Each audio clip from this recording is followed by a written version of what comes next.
700-ാം വയസ്സിലും അരോഗഗാത്രനായി ജീവിക്കുക, അതിനിടയിൽ അനേക ശരീരങ്ങൾ മാറുക, കേട്ടാൽ വിശ്വസിക്കാനാവുമോ? അടുത്ത കാലം വരെ കൺമുമ്പിൽ ജീവിച്ചിരുന്ന ഒരാളെ കുറിച്ചാണ്. പേര് ശിവപ്രഭാകര സിദ്ധയോഗി. 2 പതിറ്റാണ്ട് കാലം പത്തനംതിട്ടയിൽ സാന്നിധ്യമരളിയ മഹായോഗി. 1986 ഓമല്ലൂർ സമാധി. ഓമല്ലൂരിലെ വാസത്തിനിടയിലും ശരീരം മാറിയതിന് സാക്ഷികളേറെ. പരകായ പ്രവേശമെന്ന അത്ഭുത വിദ്യയുടെ നേർസാക്ഷ്യം. ഇപ്പോൾ മറ്റെവിടെയെങ്കിലും മറ്റൊരാളായി പ്രത്യക്ഷപ്പെട്ടിട്ടുണ്ടാവും.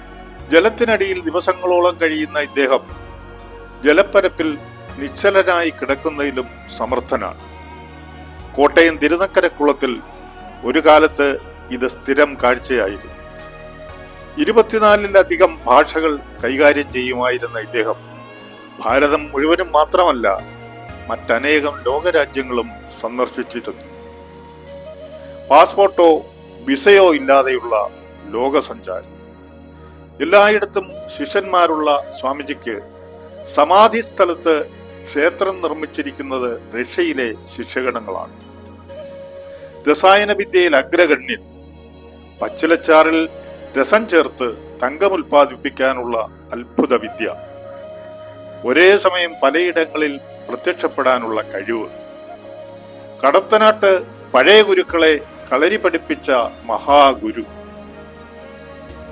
ആലുവായിൽ അകവൂർ മനയിൽ ജനനം. അച്ഛൻ അകവൂർ നാരായണൻ നമ്പൂതിരിയും അമ്മ ആഴുവാഞ്ചേരി ഗൗരി അന്തർജലം.